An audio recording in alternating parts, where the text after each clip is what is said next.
Guys, welcome sa mini vlog ko ngayong araw. So, tinitingnan natin yung klima ngayon is parang mamaya is uulan. Mamaya, ano nga pa naman pumasok.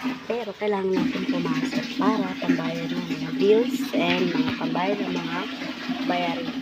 So, may times na nahanap ka ng pumasok pero needs natin mag-work para pambayad. Kung walang work, walang pera. Yan natin iniisip. So, nung last day is absent ako. Wala lang, parang gusto ko lang magpahinga. Yun lang naman yung maramdaman ko. Pero, mamaya na naman is papasok tayo. So, working ko na po ulit. That's night shift. Kita natin is higawat ko naman ako. Ito ay na left side. Nakakahiya. Is kasi magsambo na ito. Pero naku, malaki siya. Ibig sabihin, stress ang lola mo.